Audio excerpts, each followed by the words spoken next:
Tiffany Trump has been photographed in public with her brothers more than ever before since their father moved into the White House. But are they friends? Here's a look at some of the times Tiffany and her brothers have crossed paths in the media to find out how they get along.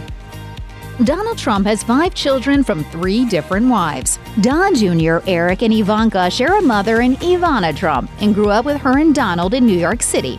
Barron is Donald's son with Melania Trump. Tiffany, however, is the daughter of Marla Maples, Donald Sr.'s former mistress turned wife, who scandalously ended his marriage to Ivana.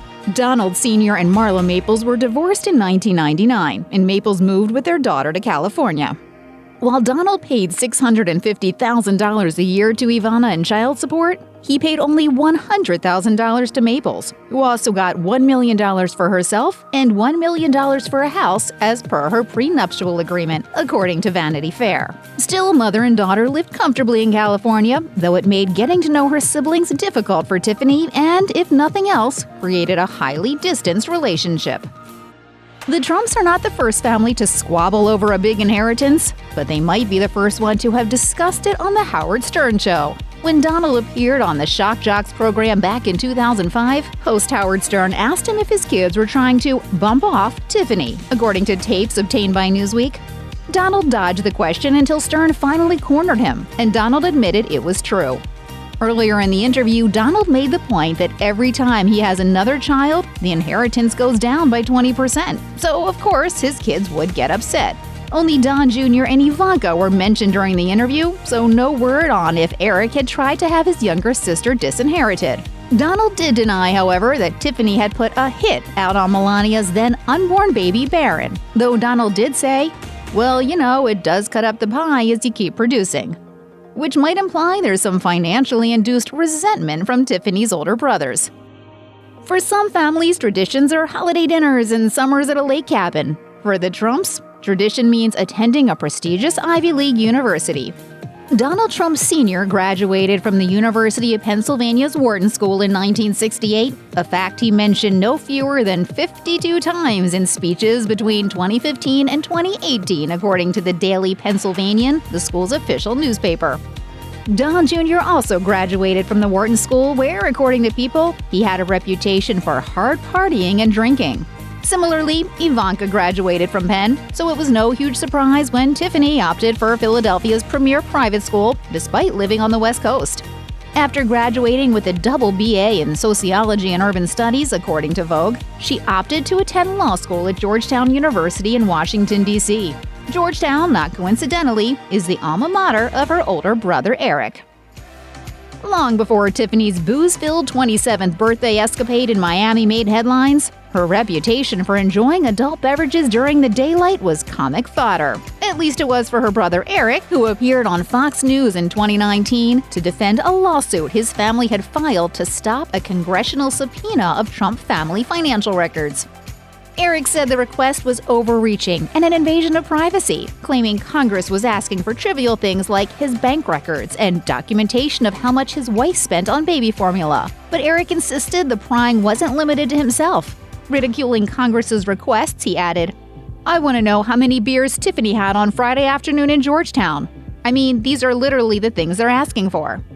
In May 2020, Tiffany graduated from Georgetown University, where she was a student at the time of the interview. No record of a congressional request for her bar tabs has been confirmed, and the joke may be more of a dig at Congress than his little sister's drinking habits. Still, we wonder how she felt about them. In October 2020, Saturday Night Live's Weekend Update segment welcomed special guests Eric Trump and Donald Trump Jr., played by Alex Moffat and Mikey Day. In an effort to show the Trump family's unified front, the characters invited their sister to join them on stage. But because Ivanka, quote, doesn't like them, they had to settle for Tiffany instead. Chloe Fineman rolled on stage as Tiffany, donning a sailor's hat and bringing a champagne bottle to mock Tiff's headline-making Miami birthday soiree.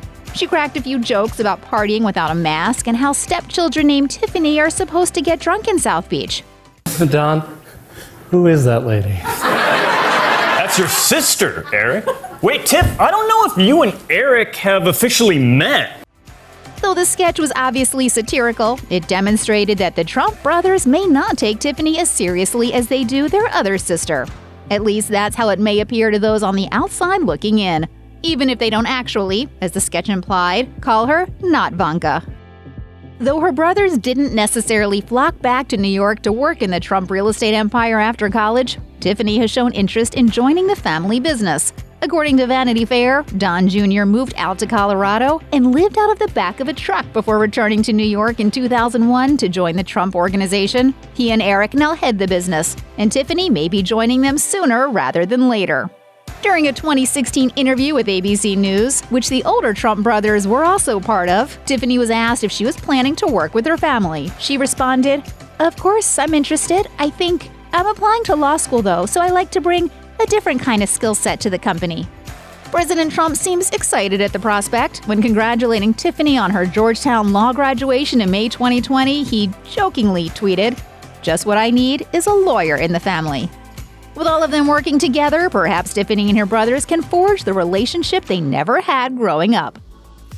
Though some may have perceived hostility between Tiffany and her brothers, the younger Trump sister insists it's more a matter of growing up thousands of miles away from her siblings. She told Oprah Winfrey in 2013, "Since I have grown up on the West Coast, I'm definitely different from all of them growing up on the East Coast." She went on to say she was grateful for growing up far from the media spotlight that followed her siblings in New York, describing herself as a normal kid.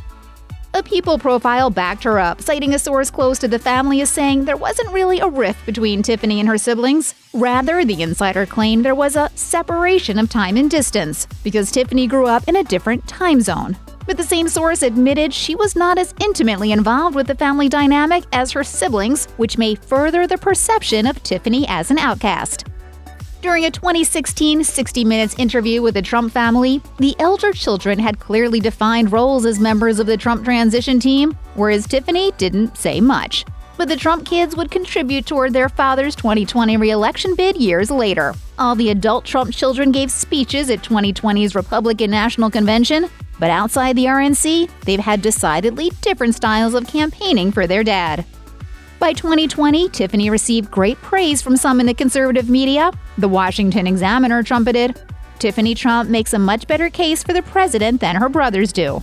The Examiner pointed to Tiffany's appeal to women, especially suburban women from places like Calabasas, as far more relatable than her older brothers. And while the elder Trump speeches, quote, "fan the flames of the culture war," Tiffany focused on the president's accomplishments and American values. This, the publication said, gave her wider appeal for those outside Donald's traditional base. This may signal a greater role for Tiffany moving forward and possibly working more closely with her older brothers. As of December 2020, Tiffany is dating Michael Bulus. He is a wealthy Nigerian heir who she met on a Greek escapade, according to Page Six. The same story said that things were going so well with Bulus that Tiffany brought him to Mar-a-Lago for Thanksgiving in 2018 and introduced him to the whole Trump clan at the estate. A source told the tabloid, "She introduced him to her family at Thanksgiving, and he comes across as a very intelligent young man from a great family." Though neither Donald Jr. nor Eric has commented publicly on their opinion of Tiffany's boyfriend, Bulus posted a picture on Instagram in February 2020 showing himself with the Trump family at the U.S. Capitol. In the photo, the four eldest Trump children pose with their significant others at the State of the Union speech, showing they attend events together and are familiar with the important people in each other's lives. A 2018 People profile told the story of Tiffany growing up in California with only limited opportunities to visit her older siblings in New York. But as she's gotten older, Tiffany spends more time at Mar-a-Lago and at the White House, mainly for holidays and big events. The Trump children have appeared in a number of interviews together. More often than not, Eric and Don Jr. take up much of the airtime, and Tiffany doesn't get too many words in. During a 2016 post-election 60 Minutes interview, she made one comment about how she felt after her father's election, and only after prompted by Leslie Stahl. Same with the 2016 interview with Sean Hannity, during which Tiffany finally spoke up at the end, saying, "It's hard, but we know who our father is, and I think no tabloid can write anything that will make us doubt that." We know the truth. Perhaps Tiffany's most telling group interview, however, came in a 2015 interview with Barbara Walters. When Walters asked if anything Donald Sr. said on the campaign trail made them cringe, Eric answered with a quick no. Tiffany, on the other hand, had a more diplomatic answer, saying, "He's true to himself, and he speaks in a way that the average person can understand. I think that's refreshing for everyone." It shows Tiffany isn't afraid to make her own statements separate from her brothers. I'm so happy to be Tiffany Trump. I'm so happy to be, in the family I'm in with my siblings and my father and my mother. You may have noticed that Tiffany tends to walk behind her older siblings. Could they simply be lined up in order of age? Or does this formation say more? In an elite daily analysis of the Thanksgiving turkey pardoning ceremony, body language expert Dr. Lillian Glass remarked on Tiffany's tendency to stand in the back. Speaking of Tiffany's relationship with Ivanka Trump, Glass said, "There is genuine respect. Tiffany stays in the background, once again knowing she is not out front and center." This body language could translate to her body language with her brothers too, meaning she knows to stand back from them in official situations. There's been a large focus on Tiffany's relationship with her older brothers, but she also has a younger brother, of course. Melania and Donald's only child, Barron, is closer in age than Tiffany is with her older brothers. But because Donald's youngest son is not photographed nearly as much as the adult Trump kids, it's hard to know much about his relationship with Tiffany. She did at least give him a happy birthday Instagram post in March 2020 when Barron turned 14. She wrote, "Happy 14th birthday to the best little brother I could ever ask for. You mean so much to me, Barron. I wish you all the happiness in the world. Love you." This may just be a caption, but it was thoughtful and shows they have a friendly relationship. Interestingly, Tiffany beat her father to the punch. The president reportedly hadn't yet publicly wished his son a happy birthday. Check out one of our newest videos right here. Plus, even more list videos about your favorite stuff are coming soon. Subscribe to our YouTube channel and hit the bell so you don't miss a single one.